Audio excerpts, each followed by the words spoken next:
Hello, and welcome to episode 295 of Super Switch Headz, the premier Nintendo podcast in all of the internet. My name is Jordan Willis. My name is Patrick Nisley. My name is David Howe, and boy, oh boy, ladies and gentlemen, we have a very special guest joining us. Oh, you may know him from Good Vibes Gaming. Let's give it up for the wonderful Brandon Miracle for joining the show. Hi, everybody. I'm doing well. Thanks for having me. Of course. Thanks for joining us, Brandon. And he's joining us today to talk about Nintendo's Western Studios. Before we get into all of that, we're going to of course, go over the news and rumors for the week. There's going to be a big change to gold points. The change being they're going to go away. There's going to be a Switch OLED bundle with a Mario Wonder just in time for Mario Day. And also there's going to be a Pokemon Presents. And probably, I think it's the day after this episode is releasing. So, oh wow, yeah. Before we get into all that, how's everyone doing this week? I'm doing okay. Yeah, I'm about to go on a little bit of a trip, so I'm kind of got a little bit of travel anxiety at the moment. I got to leave like early in the morning, so whenever we're done here, I'm gonna start packing and everything. But that'll be fun. I'm excited for that. I also recently set up my Nintendo Sound Clock Alarmo. I got one for Christmas from my daddy. Thank you, Daddy. That's my father, not like a sexual thing. But I got that set up finally, and I used it for the first time this morning, and I awoke to the sound of machine guns from Splatoon. So it works. I got out of bed and it stopped, and then I got back in bed, and then a little like bar started going across, and it was like if you stay in bed when the bar like fills, the alarm will start going off again. So it's pretty serious about keeping you up and at 'em throughout the day. So. It's aggressive. Yeah. So I've got a couple qualms. It's got a couple little quirks. The screen brightness, even when all the way up, it does automatic brightness. So it's like really dark when you're just trying to like mess with it. You know what I mean? But it's probably good. So it's not just keeping you up at all hours of the night. But yeah, it's a pretty fun time. I don't know if I'd spend $100 on it, but I appreciate it as a Christmas present. What about y'all? So I feel like after several weeks of me not having much to say here, I have a bunch of things I could say, but in the interest of just like keeping us moving, I'm going to pick one anecdote. So we got a new car for my wife because her car has had some problems for a while, and the engine, we've been kind of just pushing it. She found a great deal. We got a new car, but that's not the anecdote. The anecdote is that we had to take my 10-year-old son with us to the car dealership. And I feel like I just had complete father fail day. So, at a car dealership, they have like free coffee and free hot chocolates. And we're in the sales guy's office, and my son is drinking the hot chocolate. And the whole time I'm all over him, like, dude, don't spill that. You know what I mean? Like, I'm really nervous about him spilling it. I make like 10 comments about it. I'm helicopter parenting. He doesn't spill it, but you know who does spill coffee all over this guy's office? I do. You're a hypocrite. I feel like the biggest idiot. And then afterwards, we go to get the car. We go to check our old car because we're trading it in. My son and I go to check the old car. I open the trunk to make sure we got everything out. My kid leans in. I slam the trunk door on his head. Just as the guy, like sales guy, drives up, like with the new car, so we can get in it. And I'm Is he alive? He's fine. Decapitate him? I didn't decapitate him. It's like a bad bonk on the head, right? Like a pretty bad one. And it's my fault. Yeah. And this guy watches both of these things happen. And I'm like, I'm clumsy today. You know what I mean? So like just like crying, breaking down child. I'm shuffling him into this car to be like, we got to get out of here. God. How many cars did you hit driving on the way out of the dealership? None, but I was definitely like, it was Saturday and it was raining and I was just like freaked out and like, how did I do that? And anyway, so I'm analyzing some of my tendencies now, which is maybe a good thing. But I'm a newer parent myself, and I'm beginning to discover these kinds of experiences. Anytime my daughter just like bangs her head into something, I feel like somehow it was my fault, even if I didn't do anything. Well, this one was. I mean, he leaned in as I was closing it, but it was my fault. You can't take all the blame for that. Yeah, that's definitely his fault. Yeah, how are you doing, Jordan? Pretty good. I've finally kind of like settled into full-time work again. So once I kind of get into that routine and pattern, I'm able to kind of like figure out what other little things I can do on the side. So still editing the movie. And this past weekend, I went to the Spurs game. That was fun. Ooh. They played the Detroit Pistons in Austin at Moody Center and lost. Wemby is out for the season. So I was trying to see Wemby play, and he's gone. He's not out, or he's not in the game anymore right now. So anyway, whatever, basketball talk. This is an NBA Sports. podcast now. Yeah. And what else did I do? Yeah, that's about it. Just kind of hung out and tried to have a relaxing weekend other than that. But Brandon, how you been? I'm doing pretty good. I know this is a Switch podcast, but I just spent the last few weeks playing Monster Hunter Wilds. Nice. Reviews went out for that this morning. I'm a big Monster Hunter head for the last 15 years. So this is the first time I got to play a Monster Hunter game pre-launch. So that was a huge honor for me. Oh, yeah. Live up to the hype. You excited to play it with people online? Oh, yeah. I put in like 60 hours by myself, and I plan to put in several hundred more with other people. Amazing. Yeah, I finished my review for that last night. It was a tough experience reviewing something that I love so much. Like it's hard to stay brief while also saying everything I want to say. It's a difficult balance. All the people who do this every single day, I salute you. I feel like game reviewing as like a full-time job and like game testing are things that we hear as kids. We're like, oh, that'd be the best job in the world. And then you're like, oh man, that probably actually is incredibly difficult. They don't tell you about all the stress that comes with it. Yeah, exactly.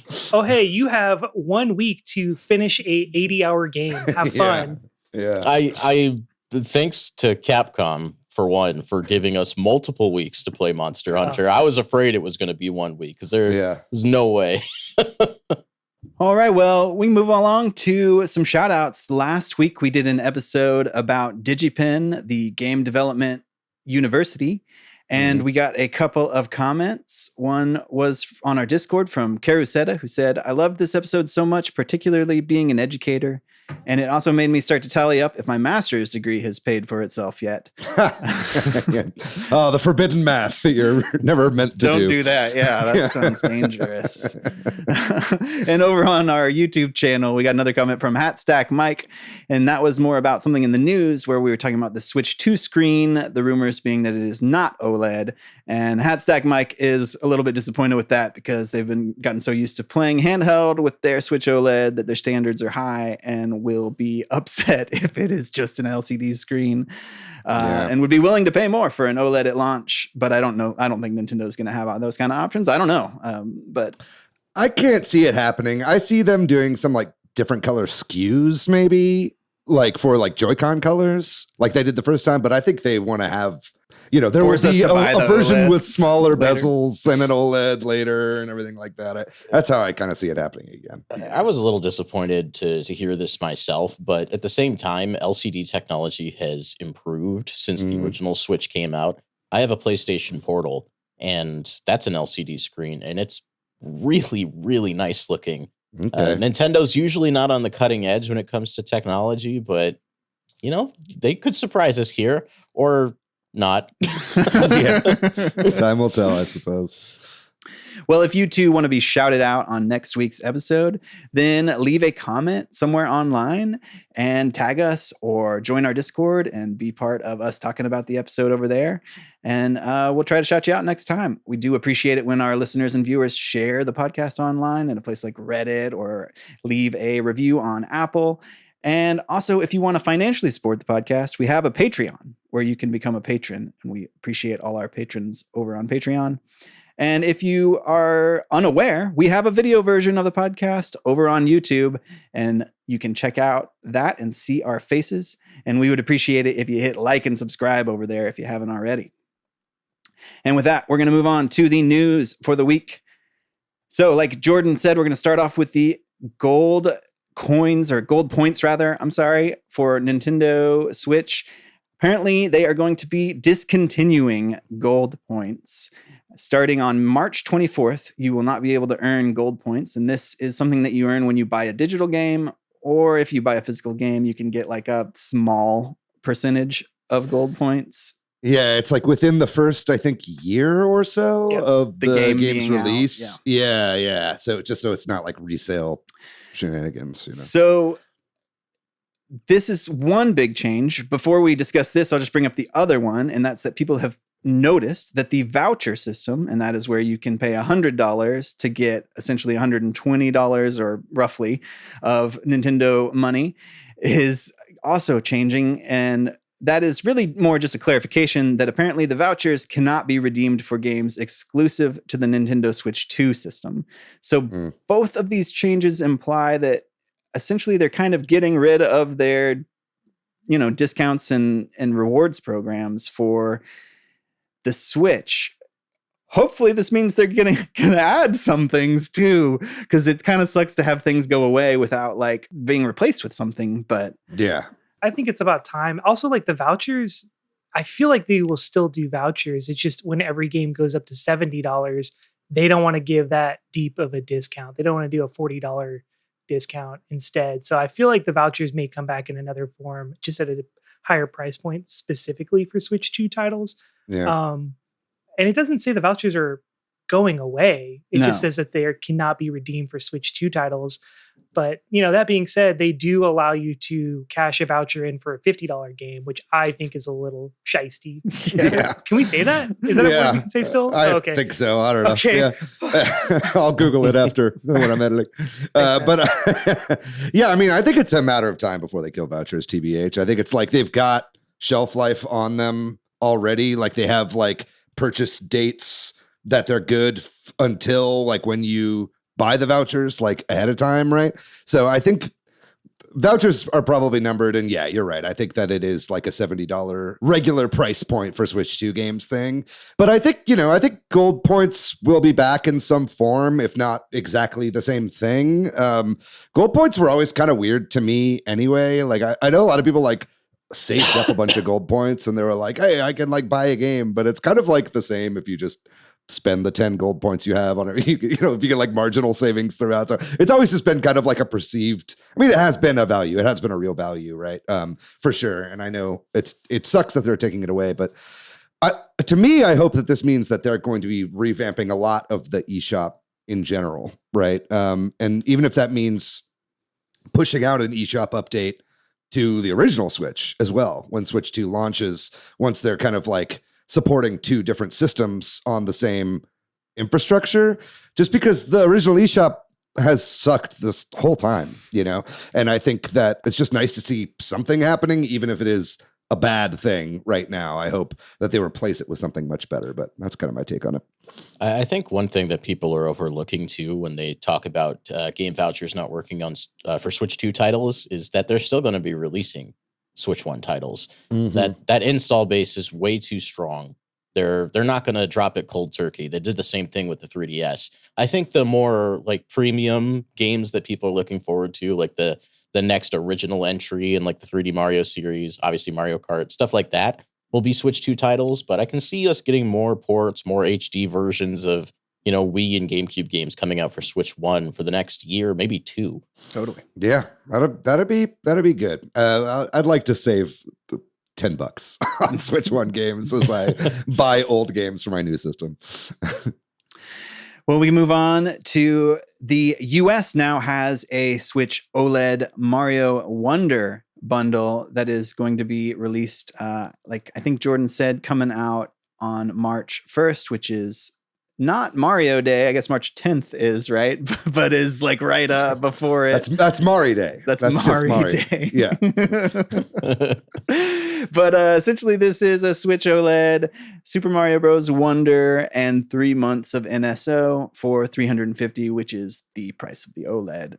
So not that a lot of people listening to this show don't have a Switch and want to get one, because it's a weird time too with the Switch 2 announced and stuff, because you'd think that there might be more deals coming on this. I don't know if this is the first of deals coming, or if, like Jordan, you said, if this is related to Mario Day, or if they're just not going to drop the price of the OLED. Like, I don't know if there's anything to be taken away from this. I don't know. What do y'all think? I think this is the this is the PS2 killer. That's what this is for. They're in spitting distance of overcoming that milestone in PS2 sales, and Mario Wonder is a great game. The value here, while not incredible, is good. And they'll push some more units. It's tax season. People have money. Totally. That's how I see this. I think it's the PS2 killer for sure. I also think that they really want Mario Wonder to sell more than Super Mario Brothers U Deluxe, which right now Mario Brothers U Deluxe is like sold 3 million more copies than Mario Wonder. It's Mario Wonder's a better game. I mean, they're both good games, but it's like I think they would like Mario Wonder to be the best-selling 2D game for the system. So this is at least a little something to kind of push over the edge. I do think though that we're going to start to see a lot more bundles that aren't just Mario Kart 8 Deluxe bundles like this going forward. Like, right now, obviously, this is a good deal. Still not a price drop, really, for the system. This is like a bundled in game. But I think that like once Switch 2 drops, I think like this holiday season, we'll probably start seeing a bunch of price drop bundles for the original Switch 1, with a game included. Like maybe it's an OLED with a game included for $299, something like that, right? Or we start to see $199 non-OLED versions of the system, right? So I think that we'll start to see a lot more interesting stuff later in the year. And this is kind of their last chance to, sell it at MSRP, right? They probably have that stock that they want to offload as well, depending on how long that they're going to, keep this going for. Totally. Yeah, and who knows? Maybe you can take the OLED screen out of your Switch 1 and put it in your brand new Switch 2. There'll be a shank mod for that. Well, next up is the Pokemon Presents presentation that is happening this week on February 27th. This is not a surprise, but it has been officially recognized. And I know that, these presentations are always, I don't want to say disappointing, because I now know not to expect a lot. And I also don't, I'm not a huge Pokemon person, but there's often one big announcement, right? Do y'all expect to see anything about, Pokemon Legends ZA here? I think there'll be a new trailer. That's what I think that there'll be a new trailer for ZA, maybe a date announcement here. But arguably the first trailer for Legends ZA. Yeah, that's true. Good point. Not a 3D blueprint that becomes the logo. Yeah. Yeah, actual gameplay of this game. I think the wild card prediction that everyone makes every single year is finally adding Pokemon games to NSO, but I just honestly don't think it's going to happen. And specifically, I don't think they would drop it at a Pokemon Presents, just based on the past years of like what they kind of put in this. It's more about like the community, or like the Pokemon Concierge show that came out, or I feel like we're going to see a lot of like trading card game Pocket at this one. Actually, I think they're probably going to announce like a new set. Good call. Stuff like that, because they usually focus more on the mobile stuff. So I don't really see that happening here. But yeah, definitely, I think the ZA trailer would be the big drop. Man, RIP to the Pacific Coast YouTubers that are going to have to stream this thing at 6 a.m. To watch a bunch of mobile game trailers. That's going to be annoying for them. But yeah, I don't know. If I were a betting man, I think it would be ZA trailer and then mobile game stuff. And that's pretty much it. I would love to see some more movement on Pokemon Concierge Season 2 and just like some any other kind of multimedia stuff that they're doing. I loved Pokemon Concierge. Yeah. I thought that show was way better than it had any right to be. Like, it was very like slice of life, like feel good show, like anyone of any age could enjoy, I think, and I just thought it was really excellent. So I'd love to see some more of that. I don't know. I think that the Pokemon on NSO stuff, like, we talk about them adding those games to like Game Boy NSO all the time. I don't think that's gonna happen. For me, I really think that if we do see Pokemon on NSO, it's going to be its own app, like a Pokemon app where they kind of just throw the generations in, and it's probably going to come with a price bump on NSO. I could see that coming as a part of like a souped up version of Nintendo Switch Online that launches with the next system or something like that.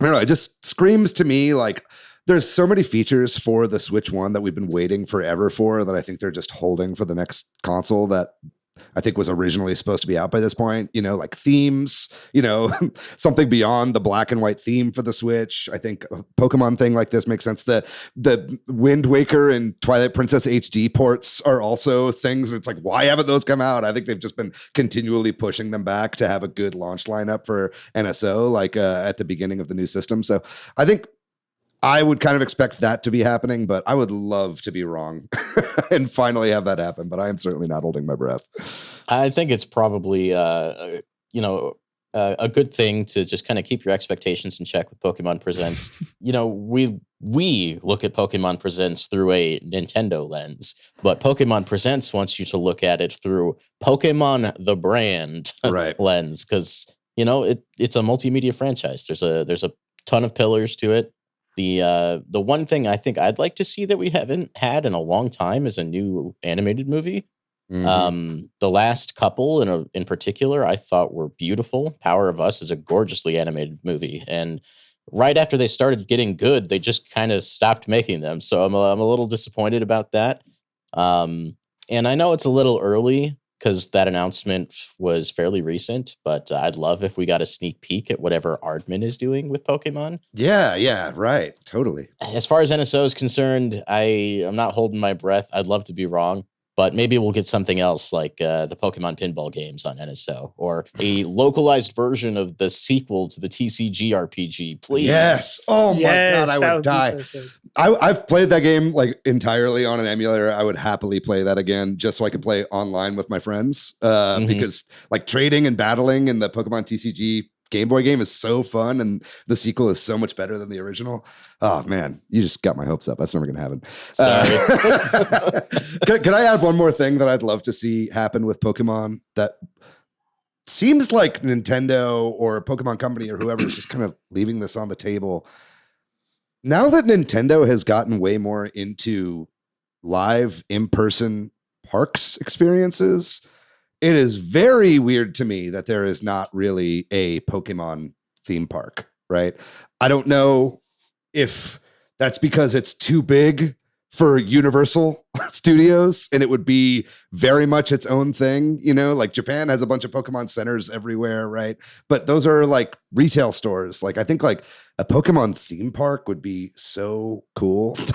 I would love to go to that. It's interesting that you bring this up. I was a Nintendo Power subscriber growing up, and I remember seeing one of the Pokemon theme parks in the magazine. They've existed before, really, but not on the scale of something like what you see in Universal. Like Japan has a lot of pop-up experiences, and I think it's closer to that.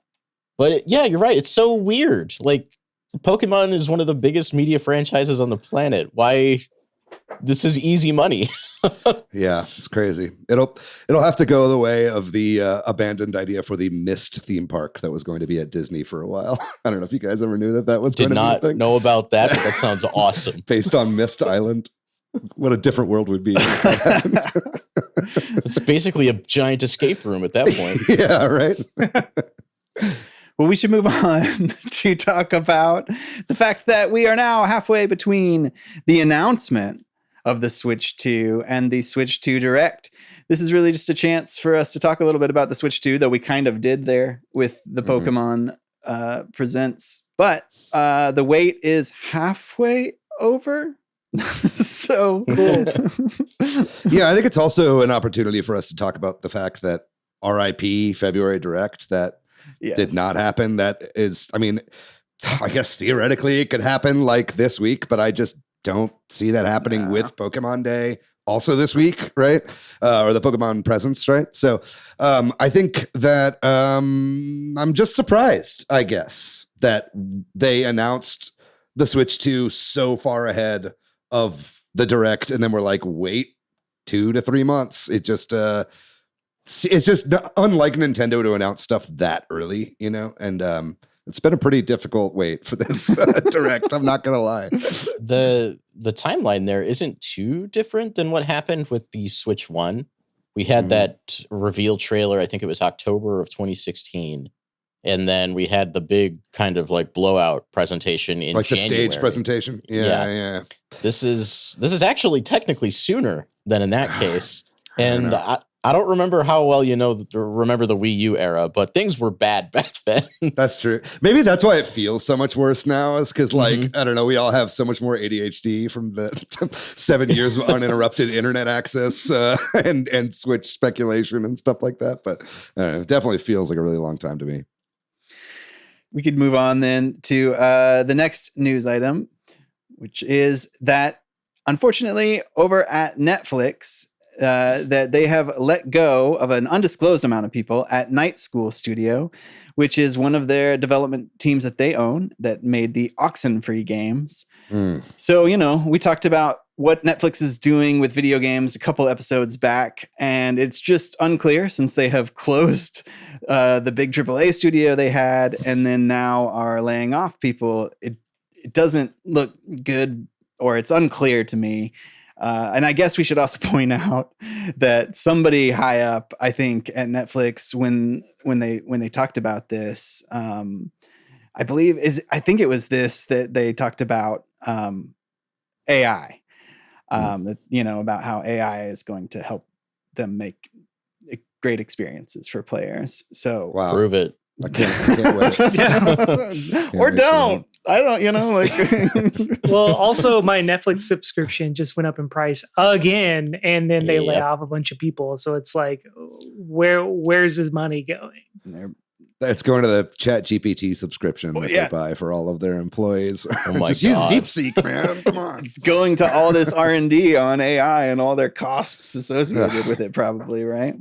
Yeah, it's such a shame, man. I mean, I hate seeing really talented indie studios get, a big bag to be under the tutelage of some much larger company and then just like get shuttered. This is a tale as old as time. This happened with EA like all the time, like back in the early 2000s. And somehow EA are like good guys these days. Like nobody, although I guess we'll probably talk more about that here in a second. But I think, it's a real shame to see. I have no idea what the hell Netflix is doing over there, because video games were meant to be like one of the most profitable parts of their business, weirdly, given how much money they spend on producing video content for their platform. So I don't know, man. It's a dark world out there in the games industry still. Yep. Well, continuing the AI talk, it was announced that this week that Microsoft/Xbox has been working on and has this new generative AI tool called Muse. And it sounds like the Microsoft CEO in particular is like really excited about this. They put out this sort of press release type article on their website about it and show off, I presume, some like footage of it. And the whole idea is that it can kind of like, like respond to button presses without coding and presume what you're supposed to do. I don't know. Reading about it just hurts my brain and makes me feel sad. And the fact that they're really pushing it. I suppose the one sort of glimmer here is that at least they're training it on their own games. So there's no like stolen that, art and all that, though. I don't know that the people that made all the games they're training it on are happy about Probably it. not. So, this is another one of those situations where, like, I can't imagine creating this tool didn't cost a lot of money. And I don't know that I believe that this tool, based on my understanding of all this stuff, will create experiences that I am excited about. I don't know. I talked about this at length in regards to YouTube, which also has a built-in AI inspiration thing in the YouTube studio now. For like thumbnails and whatnot, I suppose. It's for thumbnails and for video ideas that might resonate with your audience. And I made a video about this because it's really dumb and stupid. Like one of the suggestions it gave me was making a video about whether that trailer for Mario Kart in the Nintendo Switch 2 reveal was Mario Kart or not. AI sucks. Yeah. Like, And I said, is it? I don't know. What is it that whenever you make a title of a YouTube video that ends in a question mark, the answer is always no? That's like the one time that it would not be. I see exactly the same thing here with Muse. I remember seeing some screenshots of some of the suggestions or ideas it was coming up with. And like every single one was a hero shooter. And I'm like, live service games are killing the industry. Yeah. Yeah, I was going to say that. All the little videos they have showing it look like team shooters. And yeah, not excited about it. Surely that will save your company. I don't know, man. I think like this, we've been kind of putting off doing an episode on generative AI and its role in game design and stuff like that for a while. I think that's a topic that we're going to have to just suck it up and do an actual episode on that sometime soon, because I think that there are a lot of ways this could go and ways that it could already take a struggling industry down into the deeper depths of hell. But I think that ultimately the thing that really bugs me about AI and just like the tech, the way that like the tech heads have like reshaped our society right now and have kind of bamboozled, people into thinking that like the most important thing in the world is to run a company as efficiently as possible, where really these tools are supposed to make it to where the guy who works at the job has to do less now and make the same amount of money as he did before. But it's the opposite. It's like, no. That means that we can have less people do way more work than they've ever done in the past. You know what I mean? And so it benefits no one. It's like people get laid off, and then the people that are still around, their output has to be like 5 times what they did before. Otherwise, all the investment they put into these like efficiency measures and cost cutting things like were worth nothing, right? And so it's just like a fundamentally broken part of capitalism in general, right? But it just sucks that like that is the way that tech is going right now, where it could be done in this utopic way where it's like everybody has a job and everybody has leisure time and everything. And I just feel like we're descending further and further from that ideal. And it's just really depressing. I'm sure you feel the same way about this, David, because you're also a video editor. But like, if you look at the landscape of video editing jobs these days, that I would argue that job doesn't exist anymore. You can't just be a video editor. You're the social media guy. You have to do the production too. You have to write the videos. So there's no just. I'm getting myself frustrated just talking about this. Yeah, but I hear you, and I'd like to say that I'm hopeful, but since the beginning of like last year, we've been hearing about all of these layoffs in the gaming space, and it just kind of never stopped. And I think that's telling a very telling tale. It's going to get worse before it gets better. At least that's how I see it. Next up is that Activision has been teasing a new Tony Hawk game. There's actually been a lot of other evidence coming up before this, but they have updated the Tony Hawk website to have a sort of countdown leading up to March 4th. And I guess shout out to cool Uncle Vince, who predicted this a while back. I feel like that or maybe I can't remember when he said it, but on March 4th, 3-4, that might be Tony Hawk 3 and 4. 3, 4, and 25 that's pretty cool. I just like the way that this was revealed to me is so messed up. It's like it was in a Call of Duty Warzone and Black Ops 6 like map, one of those. Oh, really? Yeah, and there was like something hidden in the map, and it was like a skate park kind of thing, and it had the date in the background. Like at least that's how I read it was revealed. And I'm like, Vicarious Visions famously got removed from working on 3 and 4 Tony Hawk Pro Skater remasters to support Call of Duty teams. And I'm like, dude, the tinfoil hat in me is like they put this in there just to be like, you have to you have to let us work on this now. Because Oh my we're gonna God. They totally forced their hand. yeah, we're going to make everyone really excited for this. And then you're going to have to let us make the game that we've been wanting to make That's since Tony hilarious. Hawk Pro Skater 1 and 2 remaster. I'm going to be disappointed if that's not true now. That's hilarious. We're done boycotting Activision games now, right? Like, can I buy this and feel okay about it? I mean, Bobby Kotick is gone. We could buy Activision games again. Well, now with the whole Muse thing, I think we have to start again. No, Oh, God damn it. There's always some reason.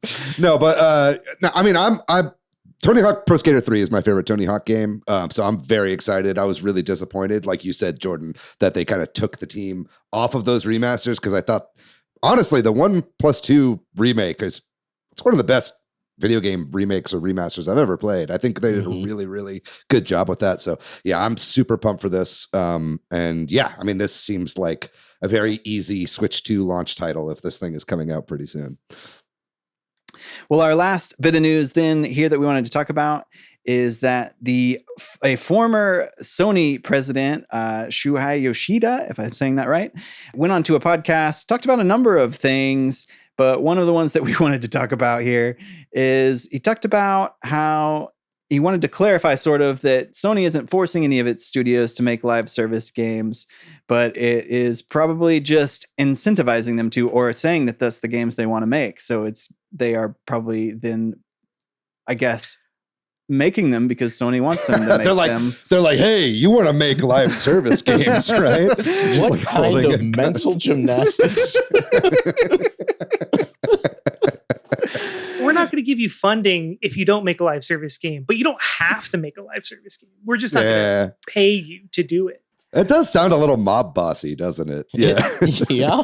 But I think it's actually interesting because it just kind of points to like how important it is up top of what you say, right? Like if you're saying like we want to make live service games, then everybody below you is going to be like, we better pitch live service games. And then, you know, like, and so, yeah, you are kind of forcing them to, right at that point, right? Like if they because they feel like we got to make what the bosses want. It's funny now, as I've heard that since Astrobot did so well, the CEO is like, we should make more family friendly, like big games like this. And it's yeah, like, no shit. It's like, just stop chasing trends and make good games. It doesn't matter what they are. You know what I mean? Like let your developers do what they're good at. Not yeah. It's funny too. Like Shuhei Yoshida was like the head of like indies and stuff at PlayStation for a while too. So he was kind of always been like a big proponent of originality and smaller teams and smaller budgets and stuff like that. So it's interesting hearing this from him. I think in a different universe, Concord could have survived and done well had it not been in this sea of chasing the trend of you know, making a live service hero shooter game. But unfortunately, it'll never get that chance. And I feel bad for all the people who worked on it that did believe in it. This is not their fault. I mean, there's got to be some truth in what he's saying here, because we have seen seemingly some of these studios of their own accord canceling these games. Like Naughty Dog canceled the Last of Us live service game, right? Or at least that's what the reports said. You know, maybe behind the scenes, Sony was like, hey, can you just say that you cut this so we don't look like the bad guy? You know what I mean? Like maybe that's what happened, right? But, you know, I'd like to think that Guerrilla Games, or is that who makes the Horizon? Is it Guerrilla? I forget. But yeah. Horizon. Yeah. Maybe Guerrilla Games canceled their game on their own accord, and maybe that was Naughty Dog. But either way, just, yeah, let's pair them back. Like you said, if we have one live service game coming out from Sony every like 4 years, I think it would probably do pretty well. I mean, look at Helldivers 2. That's technically a live service game, and that game exploded in popularity. It's not an impossible task. It's just when that's all that's ever coming out from these studios, or what they're, you know, potentially forced to be working on, you know, you're going to saturate the market. Remember the big zombie shooter craze? Yeah. This is just history repeating itself. 100%. Well, all right. Well, that's going to do it for our news section. We are going to take a small break. And when we come back, we're going to be talking about Nintendo's Western studios.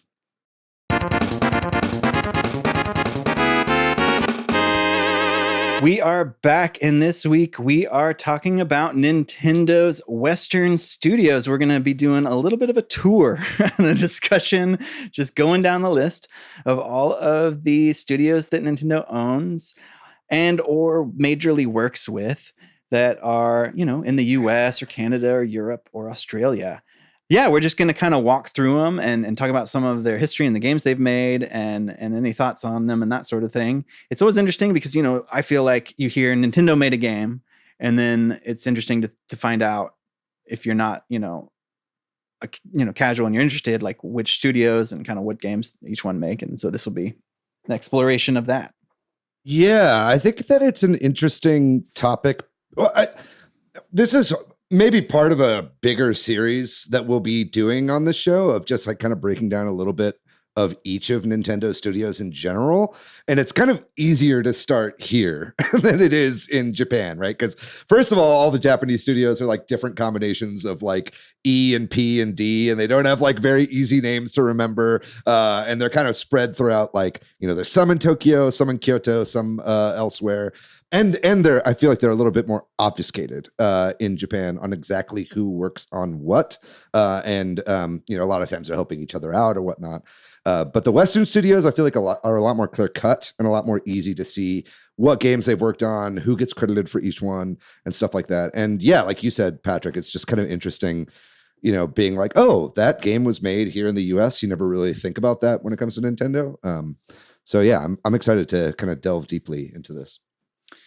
Well, we're going to start off with Nintendo software technology. And we kind of talked about this last week, but I know that Nintendo software technology has like its roots in Digipin, and they shared a building, and they think they were like a partnership. So that's kind of a nice little timely segue there. But apparently Nintendo software technology was started in 1998, kind of as part of with Digipin. And I think we even heard just from that discussion last week that there's still a lot of kind of communication, even though they, are now on a separate building and what have you, and aren't officially like tied together, but there still seems to be a lot of Digipin NST overlap. Just a little bit of Jordan lore. When I was in high school, I did visit Digipin, and I remember being like, oh, there's a Nintendo building attached to this, but I could not remember until the episode last week. And I was like, oh yeah, it was the NST. It was attached when I went. So I kind of technically have been inside of a Nintendo building. Very cool. David, Yeah. you got pretty close, but That's Jupiter true. is honestly maybe a better. No, anyway, whatever. Well, I mean, so I've been inside Jupiter Corporation in Kyoto, but I also did go to the main Nintendo Company Limited building in Kyoto. I wasn't inside, but I did stick my hand inside the the fence. So Okay. I've kind of been on the premises in some way. The security guard at the Kyoto headquarters was making very strange faces at me as I was doing that, and I apologize profusely in the limited Japanese that I know. But yeah, NST and Nintendo software technology, has been around for a while, and it's kind of an interesting studio. I feel like NST, for having such a boring name, has been kind of an unsung like hero developer for Nintendo for a really, really long time. Like if you look at a lot of the games that they've made, it's a lot of like all-time classic bangers, they kind of really popped off, like you said, in the early 2000s. Kind of at the butt end of the N64, but like recently Ridge Racer 64, which came out on NSO, was one of NST's very first games that they ever made, along with like Pokemon Puzzle League for the N64. Kind of makes sense that was made in the US because it uses so much like footage of like the American Pokemon TV show like in the game. And also I don't think came out outside of the US, or at least didn't come out in Japan. Yeah, and if you're wondering about more recent, I think this is also interesting because this company's been around, owned by Nintendo longer than a lot of the other ones in the West, and makes games, as we'll talk about. Another one doesn't, maybe more hardware and stuff like that. Mm-hmm. But there's just like a ton of games. And if you're wondering what they've done recently, as we've discussed, it's F-Zero 99. It's the Mario versus Donkey Kong remake. So they're still, putting stuff out. They actually made all of the Mario versus Donkey Kong games, if I'm remembering correctly. Yeah, including the Game Boy Advance original. Yeah. So they made all those games. They also have the distinguished honor of killing 2 Nintendo franchises, being Wave Race and 1080. They made the last entry in both of those franchises, which I thought was pretty sad because both of their entries were some of the best in the series. Well, they got to revive F-Zero though. That's true.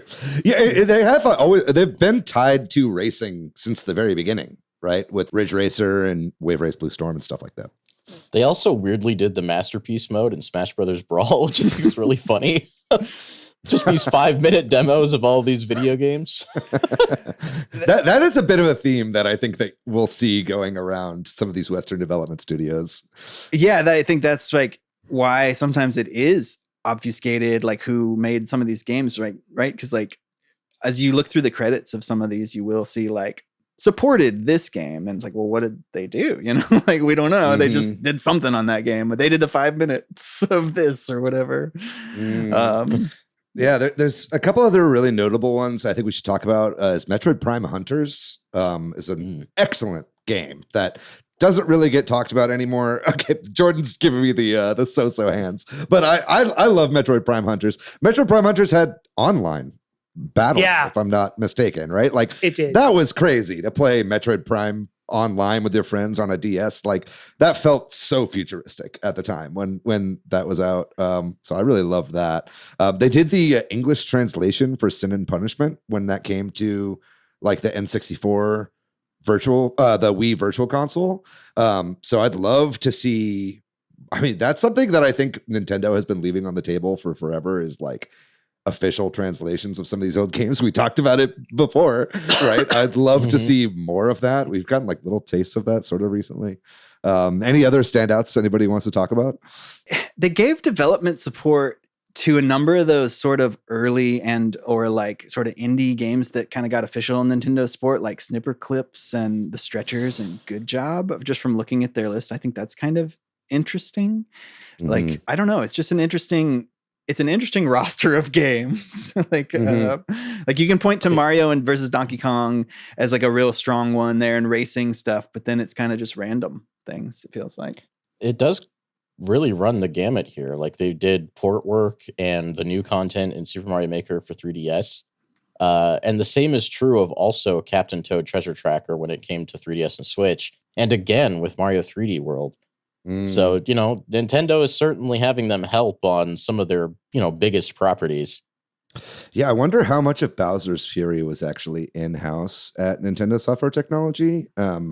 Because people talk about that game as being like one of the freshest, 3D platforming like Mario experiences that have been coming out in a really long time. So that'd be really interesting if a lot of that was in-house at NST, or if they kind of like did a lot of the kind of new content to the Mario 3D World itself, because that game also got a big glow up. I definitely want to shout out Aura Climber for DSiWare. I don't know if you guys ever played Aura Climber, but that game rules. It never gets talked about. It's one of my favorite DSiWare games, and I actually had no idea until we were researching for this episode that was made right here in the US. So props. Also, yeah, it's worth talking about too that Nintendo Software Technology is in Redmond, Washington. We talked about that a little bit, but that's where Nintendo of America is as well. And it's kind of like the fertile crescent of, like the video game industry, right? I mean, you've got Microsoft in Redmond as well. I think Valve is in Redmond, if I'm not mistaken. I think they kind of branched off from Microsoft originally as a bunch of ex-Microsoft developers that started their own company. So they're still there. And then you've got, all these like Nintendo companies, not all of them, but a lot of them are actually in Redmond itself. So it seems like definitely the place to be if you're trying to have a job at Nintendo in the US. I didn't realize that this NST was the team developing Project Hammer. Mm-hmm. Yeah, that's crazy. I would have loved to have seen what that turned into. It's a shame it never saw the light of day. Yeah. Well, if there's something else on that one, we can move on to another sort of similarly named company, and that is Nintendo Technology Development. And this one isn't as easy to talk about. There's not as much information about them out there. They're just kind of a hardware team, right? More so we can't point to any games. It's more like they do R&D, and it seems like work on consoles and other, hardware aspects. But it is another Western. I there's just not a lot of info about them out there, though. Yeah, I was like really trying to figure out like what exactly they do, because it makes more sense when you think about how the NES is different than the Famicom, the SNES is different than the Super Famicom. But like since I guess the 64, it's been a pretty ubiquitous console worldwide besides like localization. So I mean, maybe that's kind of where they kind of got their start, is just like localizing the chips and the chipsets and the hardware for the US. But that's like pure speculation because I really don't know. Yeah, the little information I've seen is that they've been working on like hardware since the GameCube, basically. So I think that's kind of also when we started to see more worldwide launches for a lot of Nintendo's hardware, and that's probably because they just have a lot of the R&D of the actual like hardware of the systems like happening here in the US these days, which is kind of interesting. You don't really think about that very much. Yeah, I don't really know what they're doing, but I found them on LinkedIn. Oh, cool. They're taking applications right now. They've got 11 to 50 employees. I don't know if they got any openings though. 11 to 50. That's what it says. That's the range it gives you. Yeah. Well, and we know that they're in Redmond, as part of Nintendo of America, which we didn't really clarify at the beginning, but I think most people that listen to this know, but it's like Nintendo of America as a whole is not necessarily like a development, right? But that's true. Yeah. That's why they're not on this list of developers we're talking about. Yeah. But these first two groups are kind of presumably under them or in the same area and that sort of thing. Because Nintendo Technology Development is actually in the same building as Nintendo of America. But as we move forward, the rest of these, studios that we're going to talk about are not in Redmond. So, that's sort of the break here that we're going to be taking. And I guess this next one is another one that has Nintendo in its name, but it originally started, as I understand it, as its own company, and then was obtained by Nintendo, if I'm not mistaken. But that's NERD. That's Nintendo Europe Research and Development, and has been officially owned by Nintendo since 2011. Though I think the company was founded back in 2003. And yeah, I think we'll hear similar kind of stories of that with some of these other studios coming up. But when you're wondering like what have they done that you've played, one of the big things would be emulation for Nintendo Switch Online that they worked on, right? And we talked about that when we kind of talked about the leak of stuff out of like recently of kind of showing a lot of information about this actually, but that's one of the big things that we can point to that they've done recently. This is definitely another development studio that is mostly working on non-game stuff, but almost everything they've done has been emulation focused since Nintendo acquired them. We talked about it a little bit there, but they started as a company called ActImagine that mostly worked on like handheld systems and consoles and stuff like that. So they had done a lot of work on Game Boy Advance games, Nintendo DS games, and stuff like that, kind of pushing a lot of that technology forward, which is, I think, obviously what then drew the attention of Nintendo and being like, oh, wow, you guys are really good at like making the most out of these limited hardwares. And then that's kind of, then turned into, I feel like the two big like emulation, the people that are like working on emulation for Nintendo right now, it's NERD in Europe, and it's also M2, which is a Japanese company that does a lot of emulation for Nintendo as well. I think M2 does the Genesis emulator for NSO, if I'm not mistaken, and then pretty much everything else is made in-house at NERD. It's interesting to note that they developed MobiClip, which is a video codec that they use for Game Boy Advance video, which is insane to me because I used to have a couple of Game Boy Advance video cards, and for as impressive as it was, wow. Not the optimal way to watch some of those things. That's the only way I can watch Oppenheimer is on my Game Boy Advance, on the 17 Game Boy Advance cartridges. It's kind of crazy, though. They kept using that video codec in several games. Dragon Quest IX's cinematic scenes were in it. Fire Emblem Awakening, too. Yeah. That's really impressive. People don't often think about the providers of technology like this for consoles back then. And I think that's really cool. Yeah, and kind of beyond just, and then kind of in the modern era of NERD, as they're getting more into emulation, beyond just like Nintendo Switch Online, they were also the main major developers behind the classic consoles that they put out. So like the Super Nintendo Classic and the NES Classic, those were all using software that they put in basically those systems. It's funny. In fact, like I think that NERD has made like 5 distinct different NES emulators like over the past like 10 years. It's actually insane when you actually list them all out, but it's pretty amazing. Sloop was the Game Boy Advance emulator that there was a big leak before Game Boy Advance ended up coming to, before the expansion pack or whatever for NSO was announced. Sloop itself was leaked, and it was shown that they were just using ROMs they downloaded off the internet in order to test out these emulators and stuff like that. So that was kind of interesting. But I'd love to see more of. This is NERD is like a company that they've been making emulation for so long that I would love to see them get a crack at like actually putting out an original game. Like I feel like they've cut their teeth for so long and they really know the ins and outs of like what makes a Nintendo game a Nintendo game. And if there was any of the kind of support studios that we're talking about on this week's episode that I'd love to see get their own projects, it would be NERD. I think they've got a lot of people actually working there right now. And that would just be fascinating to see like what they're able to do, especially because they come from more of a tech background. Yeah, I mean, you look at some of the stuff they've done recently, and it has a lot to do with kind of the cool techie side of certain Switch games. Like the heart rate detection system in Ring Fit Adventure. What a weird thing to have a credit for, but it's cool. Super stable 3D for Nintendo 3DS. I was the kind of guy that played every 3DS game with the 3D cranked. So new 3DS having the what was it, the eye tracker? It was like eye tracking, right? Yeah, the lifesaver. Now I know who to thank for that. Thank you so much, nerd. Also, it's just great that they're called Nerd. I mean, I love it. It's great. Just incredible stuff.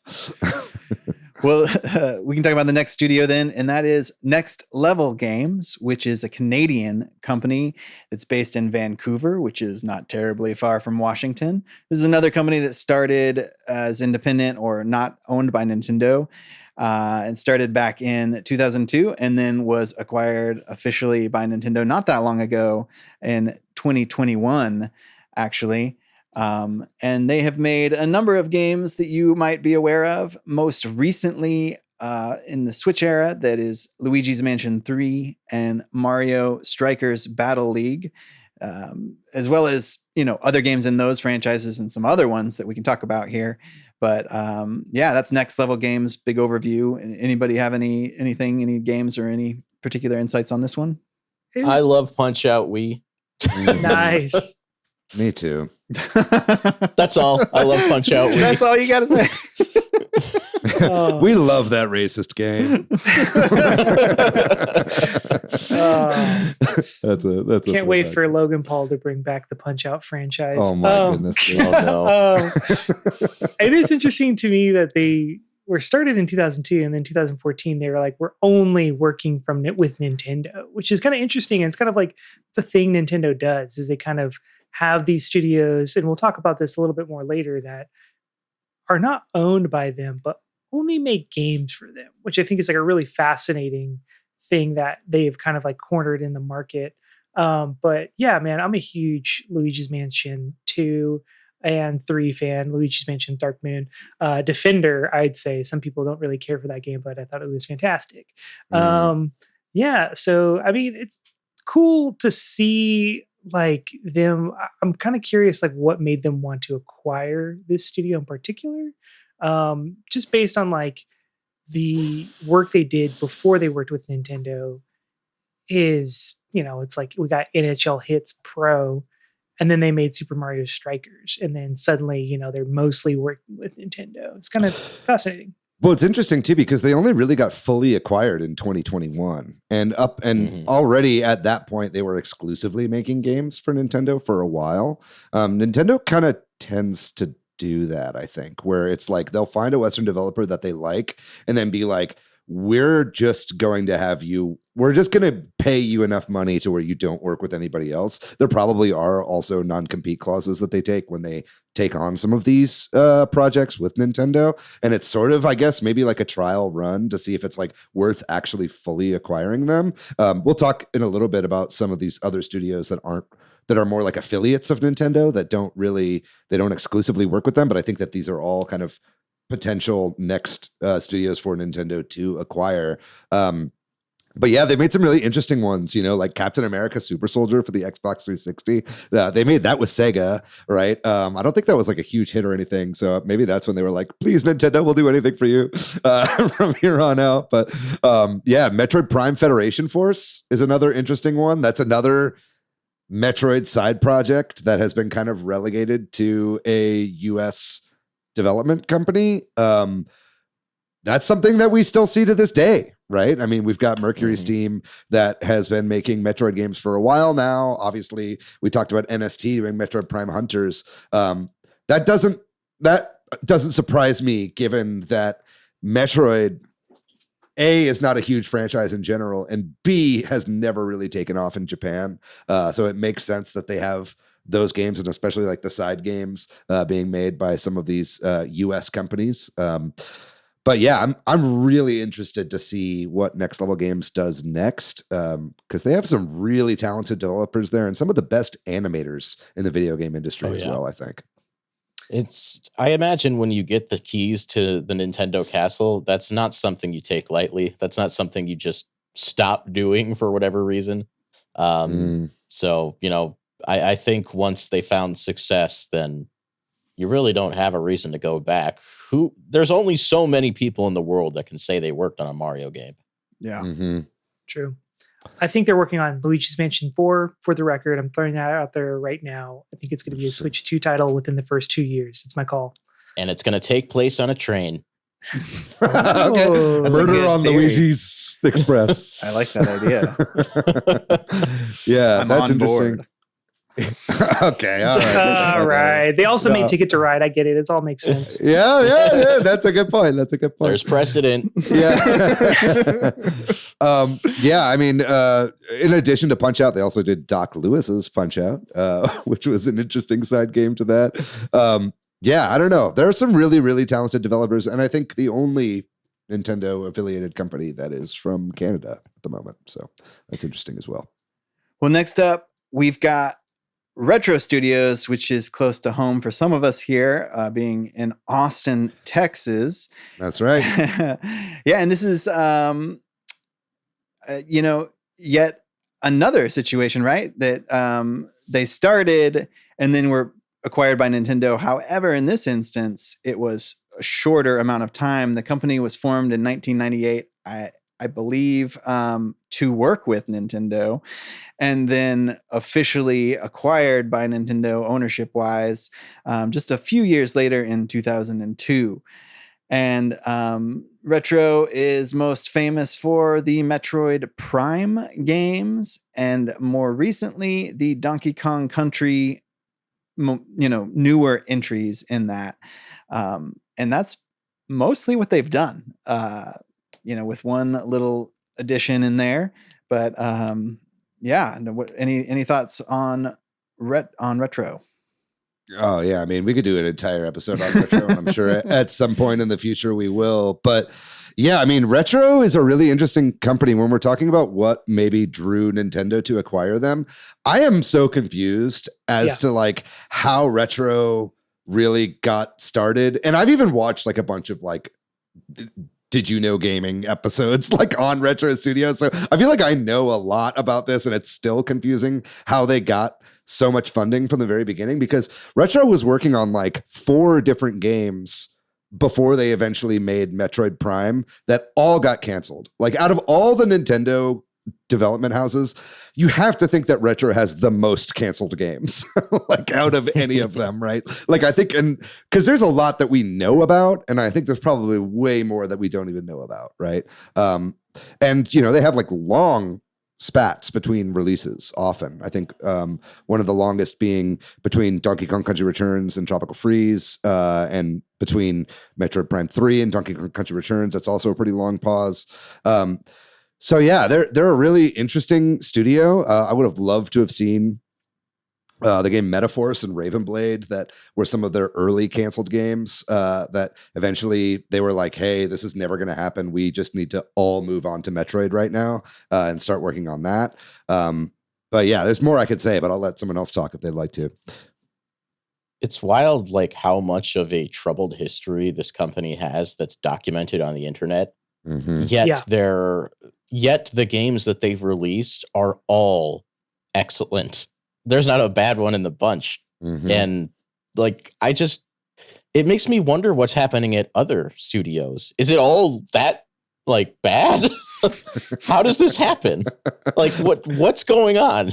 Apparently it is at Bandai Namco when it comes to Metroid anyway. They took that away from them pretty quickly, but yeah, no, there's just like some really amazingly talented people at Retro. I think that, when they formed, I think it was a lot of ex-Iguana guys. Yeah. If I'm not mistaken, right? It was like the main guys, guy, right? Jeff Yeah. or whatever, who ended up being kind of a terrible person, right? Yeah, I feel like there's a lot of info about that. Very well documented on the internet, which also really strange. Iguana made like mostly sports games from what I recall. Like I remember being a kid and whatever random NBA sports game my friend had, it'd be at the beginning, it'd be Iguana Entertainment. And I'm like, so to go from that to Retro's catalog just doesn't compute really to me. I don't know.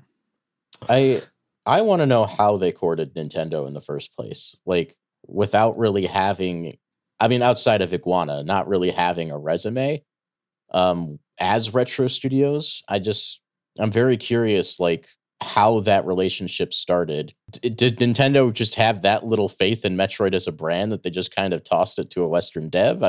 Well, the answer to that is very clearly yes, as we've discovered over the course of this episode so far.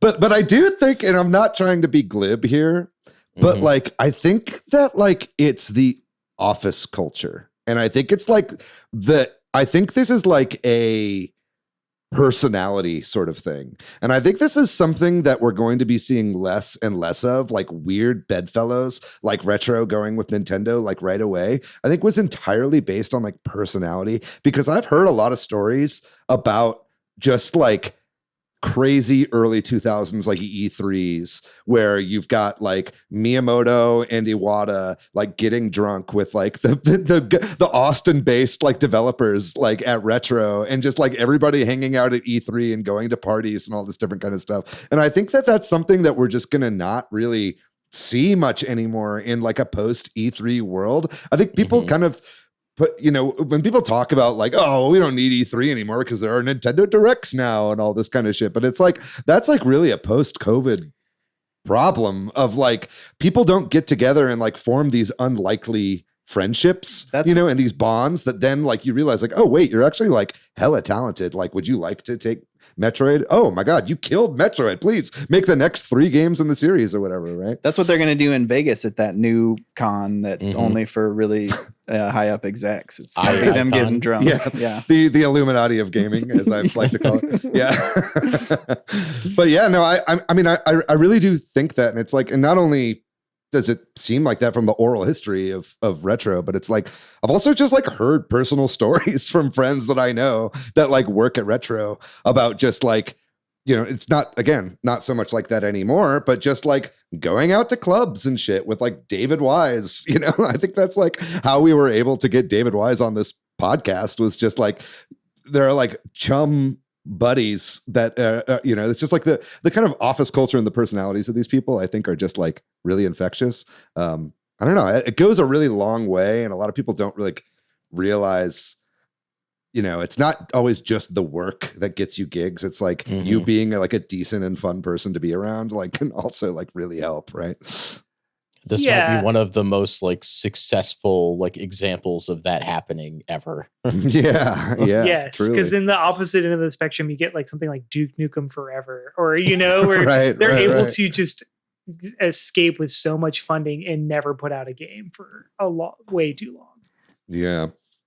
I don't know. Retro is like really, really close to the office that I work at. So I'm always tempted to just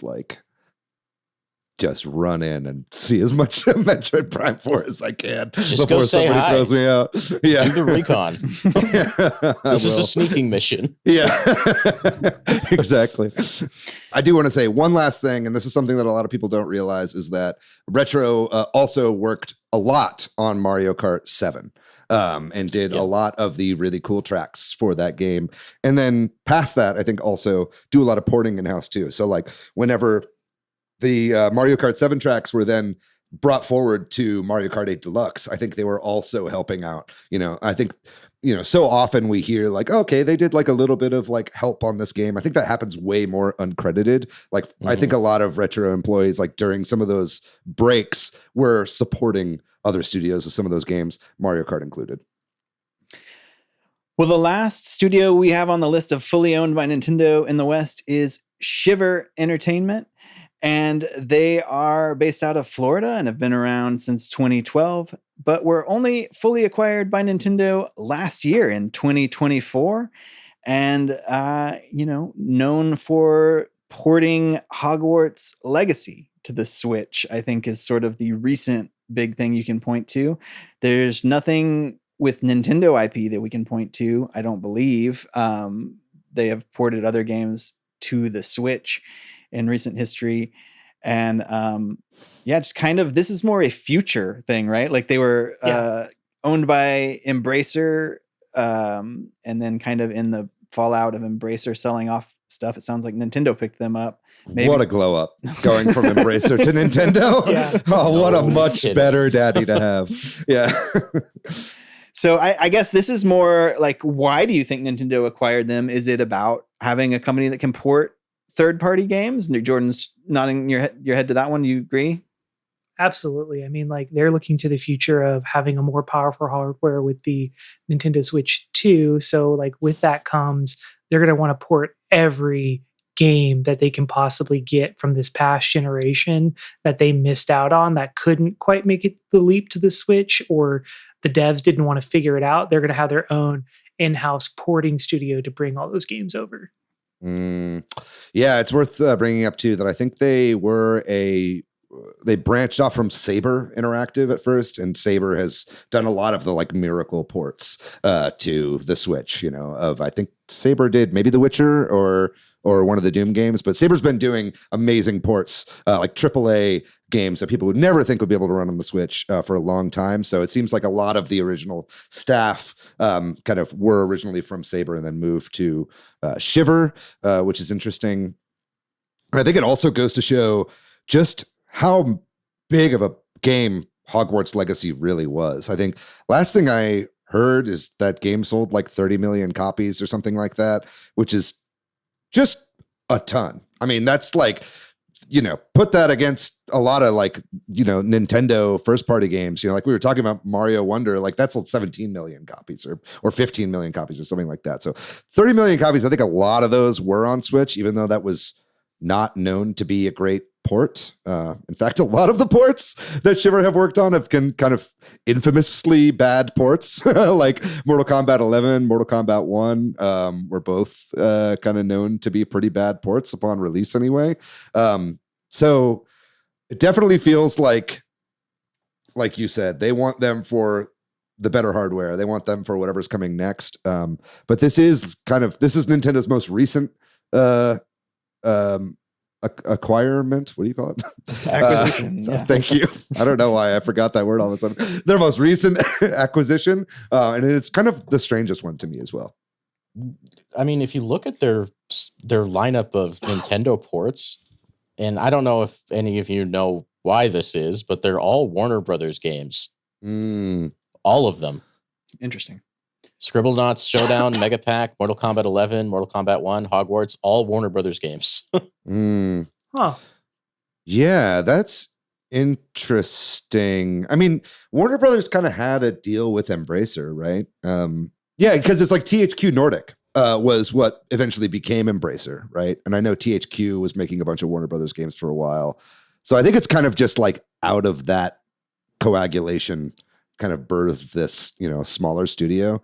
And then Nintendo was like, here, we'll take you. There's only like 50 of you, right? I think we can afford that or whatever. It makes me wonder if they'll eventually branch out of Warner Brothers games. I assume they will. It's just very odd that that's all they've done so far. I think also maybe, to that point is Nintendo can maintain this relationship with Warner Brothers by buying this company. They have kind of an in. I don't know that they have a problem putting Warner Brothers games on their system, but it doesn't hurt. Mm-hmm. So yeah, next up, we thought we'd talk about some of the Western studios that Nintendo has been using, especially recently, to make games, but aren't owned, at least fully, if at all, by Nintendo. Or yet. Yeah, or yet, maybe is a good way to yeah. put it, right? Especially this first one, I wouldn't be surprised, right? So first up, we've got Mercury Steam, which has been working on the 2D Metroid games, right? Most recently, of course, Metroid Dread. And I know people are suspicious, or that's not the right word, but assume that they're continuing to work on Metroid games. That's sort of the rumor you hear or the speculation. What do y'all think? Yeah, they've got a kind of rumored project called Project Iron that's in the works right now, which is apparently a co-development project with 505 Games. So I don't think that would be Metroid. In my heart, I'd love to see them do one more crack at Castlevania. We haven't gotten a new Castlevania game in so long, and I'm very obviously clearly biased on that. I love Castlevania for pretty obvious reasons. But it would be great, especially seeing what they've been able to do with Metroid, to see them go back to that world, because they did, the Lords of Shadow 2, and they did the Mirror of Fate. That was the side-scrolling game that was originally for the 3DS. I think that's what made Nintendo be like, you can take Metroid and do Samus Returns. But I'd love to see them get one more crack at Castlevania before Nintendo gobbles them up like they have with some of these other Western studios. But I don't know what you guys think about that. I think they could be working on two projects at once. I'm looking at it. They have 246 employees. So that definitely could be two different teams. And yes, I love Metroid Dread, but I don't know how intense of a process it is to make a game like that. You seem to see a lot of grab and slaps. No, I don't know. I don't know about game development, but you see a lot of like smaller studios making Metroidvania games. I imagine it doesn't take 246 people to make a Metroidvania. Maybe it does. I don't know. But I feel like they have something else going on besides Project Iron.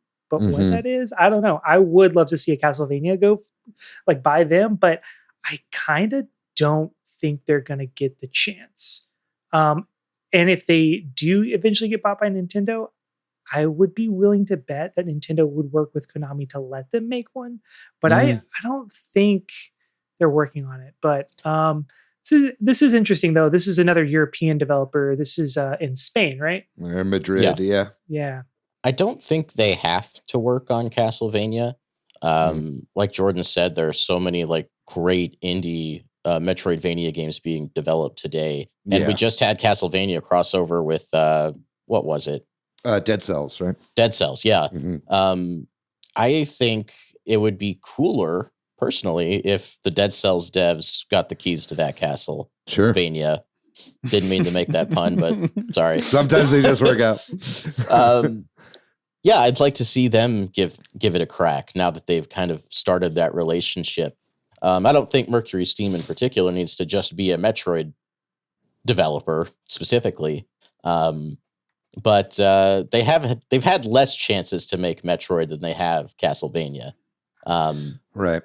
So I'd like to see them do another Metroid maybe first, and if another like indie team or some other team doesn't work on Castlevania, then maybe come back and try another one, specifically side scroller. I Yeah. I know they did the 3D ones, but I want to see what they can do in that classic formula. Yeah, I do think, though, that out of all of the companies we talked about here, I think that they are the most likely to get gobbled up by Nintendo just because of that Metroid 2 acquisition by Nintendo pipeline that we have seen happen over and over and over again. And talking about this episode today, it just kind of seems like what they do. They have Western studios cut their teeth on Metroid. They make really good games, and then they kind of become, I think maybe it's Sakamoto. Maybe it's just like Sakamoto, like is like, I love you guys and I want you to be here all the time. But it seems like that has happened time and time again, as we've seen. Sakamoto's like, I'm struggling to make Metroid, so if you guys do it, it's a lot easier for me. I'm just gonna make 20 Famicom Detective Club games until I die. You guys handle Metroid. I also think Jordan's right that they're probably working on multiple projects, especially if you look at Metroid. Both of those games were co-developed by EPD. Mm-hmm. Obviously, we don't know how much crossover there was, but I think that's evidence to suggest that they could probably do it. Well, next up in our list here is Niantic. And Niantic is in San Francisco in America, and they've been around since 2010. And you would know them because they are the Pokemon Go developers, as well as Pikmin Bloom. Those are the sort of mobile AR games that Nintendo has put out, have been through Niantic. And yeah, I mean, when you talk about companies they might acquire, God, Pokemon Go is pretty big, but I don't know what the relationship there is with, like, you know, the Pokemon company and all that. But seeing that they also made the Pikmin game, you know, adds a little more straight Nintendo. I mean, they've done a lot. They did a Monster Hunter game as well. They also did a Harry Potter Go. You've got Monster Hunter on there. Is that what that is? Or is Please that don't. the Harry Potter one? This is Monster Hunter. Please don't buy them. I don't want this game to go away. well, good news is I don't think that Nintendo will be purchasing Niantic, nor should they. I don't think that would not be a smart move for them. But I mean, right now, Niantic is up for sale. There is a company called Scopely, which is a Saudi Arabian owned company that is apparently looking at purchasing Niantic for about $3.5 billion. So that's not money that Nintendo is going to want to throw around anyway for acquisitions. They're going to go for much smaller. They would much rather buy 50 Mercury Steams before they buy one Niantic, I think. So I just don't see that happening. And it's just like, Niantic, I'm sure it's run by a bunch of cool people, but I can't help but get doomy gloom vibes from Niantic. They just have so much data on all of us that I'm just like, I don't think Nintendo wants that information or needs that information. Let's leave that to, I guess, the Saudis. Also, as an avid Monster Hunter Now player, the monetization practices in these games are awful. Mm-hmm. I really don't want to support that so much, despite me playing this game every day of my life. Yeah. And you know, Nintendo's already had a history with monetization not being received well in their mobile games, especially like Mario Kart Tour, where now you can't buy anything in it at all. It's just basically, it's not offline, but it might as well be. Yeah. Well, I mean, Pokemon Go was obviously such a big thing. So, but yeah, we can move on from Niantic unless there's anything else to talk a little bit about Ubisoft. So Ubisoft is interesting, right? Because they're French, though I think they have also, you know, had a big studio in the US as well, right? Yeah, and they've got some Quebecois developers as well, I think. Or maybe that's the French one I'm Canada. thinking of. Yeah. But essentially, we're talking about Ubisoft because of the Mario plus Rabbids games. There have been two of them, and the first one especially did really well and took off. And they also put Star Fox in that space game that I can never remember the name of. Starlink. Starlink Battle for Atlas. That's right. And so Is Starlink like the satellite internet company? Yes. Yeah. It is. There was Neuralink Battle for Atlas. but you could see that the Mario plus Rabbids success, I think, set up that Star Fox situation. And I don't know, with the second game maybe not doing as well. I'm not sure how well it did or didn't do, but it didn't seem to do as well. And that Star Fox crossover, I don't think did very well. So I don't know what the future holds for this relationship. I don't know if y'all agree or disagree. It's a shame because the sales numbers might not be impressive, but the games are, if you ask me. Mm-hmm. I don't think Starlink as a whole package is a very good game, but the Star Fox content in it and the updates that it got to that later, I found to be really enjoyable. So I'll be sad if this relationship doesn't continue. I think it should. I think, correct me if I'm wrong, Davide Soliani, he left Ubisoft? Yeah, he left. He's founded his own company, and they've got some new IP that they're working on. Nintendo IP. No, I'm just kidding. But I don't think so. Yeah, I mean, maybe that would be cool. I mean, he's clearly Miyamoto and Soliani are tight, or at least Soliani loves Miyamoto with all his heart. That's a relationship that's going to survive not being at Ubisoft. Right. Exactly. Yeah. I don't know. If I were Nintendo, I wouldn't touch Ubisoft. I think Ubisoft is toxic. I think it is contagious. I think you let Ubisoft figure out whatever they're going through right now, because they've got their own drama at the moment, right? And I think they need to figure it out, Yeah, I do think if Nintendo's doing anything else with Ubisoft, I think a Star Fox thing would make a lot of sense, although I could see them going back to the platinum for Star Fox. Somebody's got to take on Star Fox. Who it's going to be, who really knows? But I kind of think, Nintendo's going to give Rabbids one more go, but I can't see them funding a whole brand new game. I think we'll see a 4K collection of both the Mario plus Rabbids games for Switch 2. And then they'll see how the sales go. But I personally think that well is tapped. Yeah. It feels that I have way. to agree. Yeah. I think Sparks of Hope is a significantly better game than the original in a lot of ways. But that really should have just been a Switch 2 game, I think. I think it would have had a lot more steam if they just held on to it. It was probably supposed to be. I think the Switch 2 was supposed to be out 2 or 3 years ago at this point. Well, we can move along then to our sort of last one here in this sort of affiliates group we wanted to talk about, and that is Tantalus Media. They're actually in Australia, and they were founded way back in 1994, but they have done some of the games you might have played on the Switch for Nintendo, especially the sort of remasters and that sort of thing we've seen recently, like Luigi's Mansion 2, The Legend of Zelda Skyward Sword HD. Both of those were done by this company. Yeah, and then in the past, they've also done similar things for Nintendo as well. Yeah, I don't know a whole lot about this company though, other than what I just said. Yeah, I mean, there's not a ton more to say about them. They've been around forever. They've been around since 1994. I feel like they are one of the biggest developers in Australia, or at least the longest running. They're out of Melbourne, but yeah, they've been a porting and support studio for Nintendo.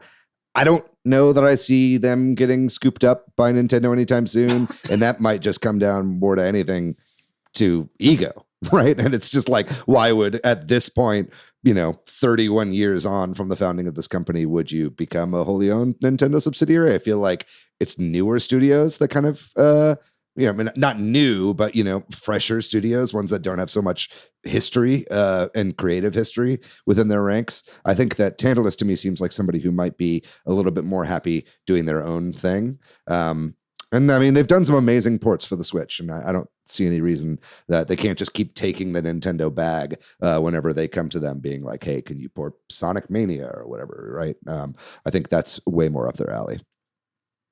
Yeah, I don't think Nintendo needs a company like this in their back pocket. They're only going to have so many, at least first-party games that they're going to need ported going forward. They're running out of the big ones, I think. So there's not really any reason for them to acquire them. Let Tantalus be and, port games to other platforms like they've been doing.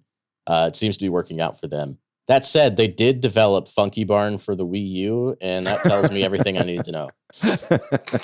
Yeah. Funky Barn is a notable one, not Skyward Sword HD, not Twilight Princess HD, which are amazing ports. Like, I think it's worth saying, like, that's got to just be amazing to work at a third-party company like that and just be like, hey, here, take this Zelda game, you know what I mean, and work on it. Like, that's got to be a pretty big honor. I think the last thing we should talk about before we move on is, I think, the biggest fumble of all time that Nintendo has ever done with a Western studio, and that is Rare, or Rareware, which obviously those are some British gentlemen that worked at that studio. That is a England-based company, but Rare, famous obviously for Blast Corps. I think that is their most popular game. You may know them as the developers of Blast Corps for the Nintendo 64 system. No, but I mean, obviously, Rare, made some of the most well-known Nintendo games of all time with like the Donkey Kong Country games, and especially in the N64 era with like Jet Force Gemini, Donkey Kong 64, Conker, Banjo-Kazooie, and stuff like that. I think Nintendo had like a 49% ownership in Rare at the time when Microsoft gobbled them up. And I think often about how different the world would be if Nintendo had just nutted up and bought Rare in its entirety. I think that it's like it's a fun butterfly effect, sort of what could have happened thought process to go down. Oh, that's actually where the timeline split, is when Nintendo didn't buy Rare. That's what led us to Trump. Yes, that's where we're at. That was we're in the Hero Falls timeline. Yeah, exactly. I love Rare's games. I talk about it on my Blue Sky all the time. I love Diddy Kong Racing. The day it drops on NSO, you're never going to hear from me again. I still think that is the pinnacle of kart racing, and it's never been topped. But yeah, I agree with y'all. I think it's such a shame that relationship kind of just died because, Microsoft swooped in and then proceeded to do nothing with their IP.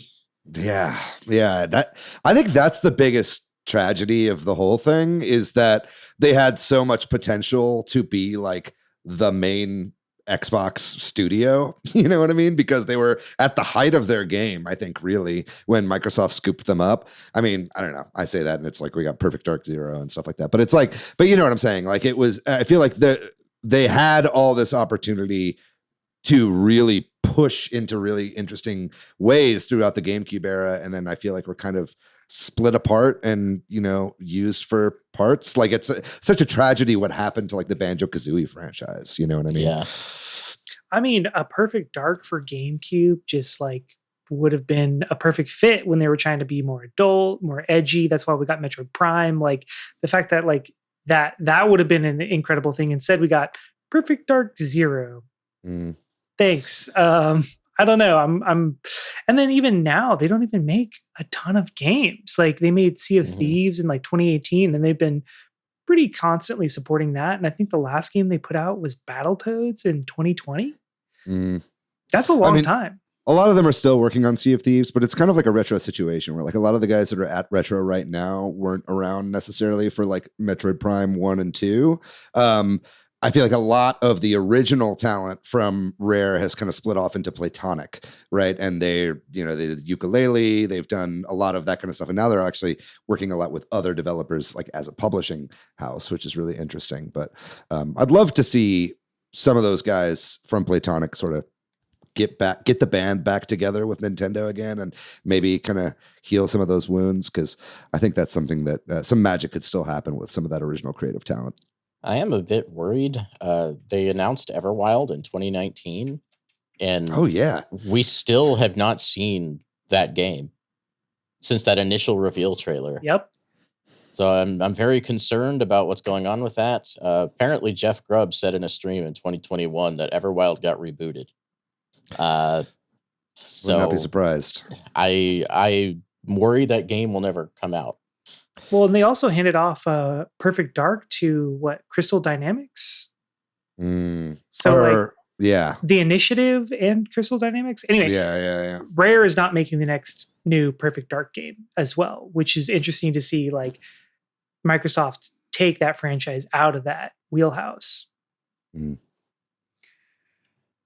Well, as we sort of wrap up this conversation as a whole, I did want to ask if anybody has any thoughts on, we've gone through this list and we've talked about all the games these companies have made. Is there any patterns or any final thoughts about Nintendo's Western studios that they own or that they work with that anybody wants to share before we close this conversation out? If you ever meet Sakamoto, get on his good side. It seems like that's the way to become a Nintendo employee. That's the pattern that I'm seeing. I'm definitely seeing that kind of Metroid pipeline there. But I don't know. I don't. It's kind of encouraging to me that I feel like we've been getting more Nintendo acquisitions recently. Nintendo isn't a company that likes to acquire a ton, but the fact that we got one in 2021 with Next Level and we got another one in 2024 just last year with Shiver, that makes me kind of excited. And I think that Nintendo is probably going to be doing a lot more of that. I would say starting this fiscal year, this upcoming year, we're going to be seeing more announcements of Nintendo acquisitions. They've talked about how Switch 2, they're going to need bigger teams. They're going to need more money. They're going to need more games as they're getting into like modern AAA game development with the Switch 2. So I would expect, in a couple years, we might see, twice as many Nintendo-owned studios as we do right now. I just hope Nintendo is a little more conservative with how they approach acquisitions than some, other companies like Microsoft. Nintendo has been kind of a golden child during this generation, showing that you don't need to do giant, crazy-looking AAA games to succeed. And I don't want them to lose the plot on that as we do this. Clearly, they need, production help. We learned that with the Wii U. So, Nintendo acquiring more talent is certainly a good thing, but, pacing it slowly, we should keep doing that. I agree. Yeah. For some reason, Nintendo doesn't close many studios. Horizon Alpha Dream, excuse me. But other than that, it seems like, especially these Western studios, it's like they stay employed, and they keep them around. And that gives me a little bit of hope going forward as well. Mm-hmm. Well, then I think that's going to do it for this talk on Nintendo's Western studios. If you're out there listening and there's a game that we forgot to mention that one of these companies made, or you have any other thoughts on it, we'd love to hear from you. And real quick, before we lose you, Brandon, would you mind letting the people know where they can find you? You can find me on Blue Sky at brandon.gvg.io. And if you want to see what kind of cool things I make, you can find me over at GVG on YouTube. Very good. And with that, we're going to take another short break. And when we come back, we'll talk about the games we've been playing recently.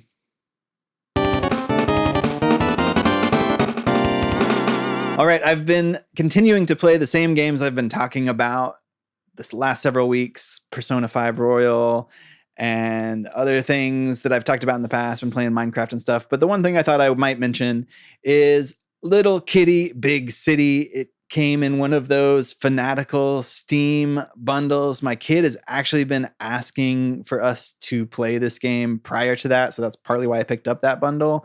And we finally started playing it. It's mostly been him playing it, which is fine. I have played a little bit, but I've been watching it. And I think, I think it's a fine game. It gives off a lot of the same vibes as Untitled Goose Game in terms of how you play it and what you're doing in the world. I would say it's not quite as tight or polished as Untitled Goose Game. It feels a little looser. Some of that is just because it's a bigger game, maybe, both in terms of scope and in terms of the world and, camera angles and stuff. I feel like there's a little bit of weirdness sometimes and just some clunkiness in it, but I'm willing to overlook all that. It's been fun, especially for him. It's been fun to watch and all that too. And when I did play it, it is an enjoyable game. It's just kind of that run around, wreak havoc, lots of fetch quests and stuff like that. But it is an enjoyable game. That's the newest thing that I have been playing that I thought I would mention this time around. Fetch quest? I thought you were a cat. Yeah. Nice. Cats can play fetch. Got him. I've been looking forward to playing this game for a while. I've got this installed on my Steam Deck. I've just been waiting for the right moment to plunge in. Yeah. Cool. I'll go next. I've been playing Balatro still. I am still on the Balatro train. I am on challenge 15. Shout out, David. It is called Monolith. That is the name of the challenge. So I thought of you when I saw it. Wow. Very cool. That's it. But anyway, I don't want to talk too much about that. They did just release like a new pack of cosmetics and announced it's going on Game Pass. So if you the have Game Pass, friends of Jimbo or whatever. Yeah. pack 4. And this one has like Fallout, Dead by Daylight, whatever. Anyway, all of it's just like cosmetic stuff, which is cool. But anyway, it's also going to Game Pass. So if you have Game Pass and you have not played Balatro, I do recommend. I did go ahead and went back to Dredge, and I finished Dredge up, and it had a very sad but good ending, and also just like what a fun game. Like you get to be your boat and you get to level your boat up and you're a boat fishing. I love it. I don't know. It was just like a small open world boat game. I don't know. More games where you are the boat. That was my takeaway. Okay. And then I was like, I need to start a new game. So I started Prince of Persia, The Lost Crown. It is finally time. And it is fantastic. It's a really good game. Yeah. Like I'm probably maybe 2 hours in. And so I'm still unlocking a lot of like the mechanics and stuff like that, but it just feels really smooth to play. It does remind me of like Metroid Dread and just like that kind of glow up on the fluidity in the action that I'm really enjoying seeing the Metroidvania, the Metroidvania genre push forward in that way, because like the animations are becoming more in depth and better. The like flashiness is becoming better. And then just the fluidity of movement to action and all that combined is getting a lot better. And I'm starting to figure out what I'm really liking about Metroidvanias that I don't like about some of the other ones, like something like Blasphemous, which I dropped off pretty hard because I didn't feel as good about the movement. So I'm like, takes a little bit of both. So anyway, the thing I would compare it most to is Metroid Dread, even though in one you're pew pew and the other one you're sword sounds here. It is. Yeah, but you are doing like parries and blocks and stuff in both, which comes from that Samus Return style of melee combat, right? Yeah, but that's it. David, what have you been playing? Yeah, so the first thing I want to talk about is a game called Cine2 Nerdle, which I've been playing in my browser. I've streamed this a couple times now. Jordan, I know you've been in the chat for some of those streams, and you've been playing this game a little bit too. This is an incredibly fun browser game that I have been enjoying immensely. It is. I used to play a game in high school called like The Movie Game with my friends, which is just it's kind of a 6 Degrees of Kevin Bacon style game where you're kind of trying to connect different movies to each other with members of the cast or, directors or stuff like that. And it's basically that, but online and multiplayer competitive. And so it's got like a ranking system. You've got all these different items that you can use to block people from using win condition movies that they, you can accrue enough movies in the science fiction genre or whatever in order to like actually win against your opponent. It's just a super, super fun game, and one that I thought would be really hard to stream because the pressure is on and it's kind of all of a sudden you start blanking on like, wait, what else was Gwendolyn Christie in? You know what I mean? Yeah. Starting to like trying to connect movies to each other. But for like a movie fan like me, somebody who has kind of an encyclopedic knowledge of like the IMDb stats and different crew and who is the cinematographer on this movie. Oh, well, they also did this. Like, it's kind of the perfect game for me, and it's a super fun game to stream. I'm going to be streaming this a whole lot more going forward. I know it, so I'm really excited for that. And then the other two games I've mainly been playing this week are a couple demos that came out earlier for Steam Next Fest. Steam Next Fest is going on right now. Sadly, I didn't get to play a bunch of the demos that dropped today, because there were like 1,000 games that I'm all interested in trying out. But two that dropped early that I got to play, one was Demon Tides. This is the sequel to Demon Turf and Demon Turf Color Splash, I believe that game is called. This is an incredible demo so far. It's huge. I've talked about this game before. It is very much a Bowser's Fury-like, where you've got like a big open world. It's like an open sea area that you can kind of cross and find all these different platforming areas where then you can then, have these platforming challenges or whatever. So it's a super, super tight, expressive platformer, and just immediately you start the game up and moving around, doing wall jumps, doing, spin dashes, and then chaining all your moves together. It's just all the best. We talk so often about how Mario Odyssey is one of like the best feeling games to play. It's just fun to just run around. That's this game right off the bat, right? And it's a big chunky demo. I really recommend anybody with a Steam account go and check out the Demon Tides demo. Cannot wait for that full game to come out this year. Also, a friend of the show and fellow Good Vibes Gaming member, John Cartwright, also plays a character in this game. I think he did a little bit of voice acting for this game. So that's another little connection that we have. Sorry, I've been playing too much Senate 2 Nerdle. And then lastly, I want to give a shout out to Nia, Neyyyah. This is a Riven-like. This is very much done in the style of Myst and Riven. It is first person. It's entirely pre-rendered still images that you're going through. And it is a kind of point and click first-person adventure game in the style of Riven. And this game has been in development for about 6 years, I think by a solo Australian game developer.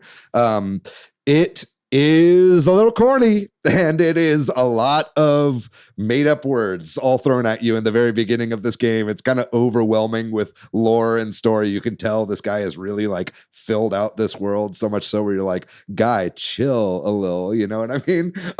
This game right now is getting torn apart by the Myst subreddit, and I think that is really sad and unfair because this game is actually really charming, and it's got FMV filmed actors just like Riven did. And so, yeah, it's corny and it's a little silly and it seems like he just got his friends to play these characters. But that kind of adds to the charm of the game for me. And I'm really enjoying it on that basis alone. So I think I'm probably still going to be getting this game whenever it comes out, even though I'm already scratching my head at some of the puzzles. It definitely has some quality of life stuff as far as like a hint system in order to make some of that stuff easier, which I've been using pretty liberally. So I've been enjoying the demo so far, and it's definitely one to look for if you're a fan of those Cyan style games. Well, awesome. That is going to do it for this episode then on Nintendo's Western Studios. Want to give a thank you to Brandon Miracle once more, who joined us for this episode. Want to say thanks to MilkyWay.co, who does our website. Want to say thank you to Corduroy for doing the music for our show. And a thank you as well to all of our patrons over on Patreon. If you're looking for me, Patrick, you can find me online as PDYX. You can find me online at Boardan. I'm pretty much everywhere on the internet at Monolith Fiji. And just another reminder to check out Brandon over on his Blue Sky, like we talked about earlier in the show, and to make sure you subscribe to Good Vibes Gaming GVG over on YouTube. They're some of the best, honestly, some of the best gaming YouTubers out there. All of them are super sweet people as well, and they've become good friends of the show over the course of the last few years. So it's been really great to have Brandon on, and make sure you go subscribe to their channels over there. If you'd like to find our show on social media, we are at Switch Headz on Blue Sky and Twitter, at Super Switch Headz on Instagram, Facebook, and TikTok. We have a website, switchheadz.com, and we have a Facebook group, a Discord, and a Patreon. We'd love to have you financially support the show over on Patreon if you can, and please subscribe to us on YouTube, leave a review for us on Apple. Those help out so much. And also, we have our Clips channel now that I'd like to start plugging as well.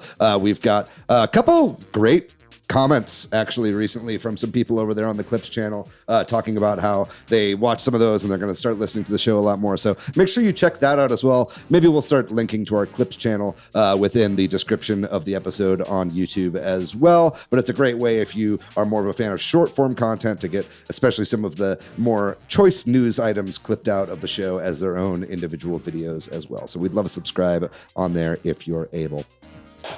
That's going to do it for this episode. What a fucking blast. I had a really great time, but you know what? Don't touch that dial because next week we're going to have another episode for you that's going to be just as good. So make sure you tune in for that one. But in the meantime, gang, you guys know the drill. Stay safe out there. Be kind to yourself. Be kind to one another. Maybe mask if you're going out into big places recently. COVID's going around, baby. Bird flu 2.0, pandemic number 2. Let's do it. Electric Boogaloo. We love you guys very much. We'll see you next week. Bye-bye.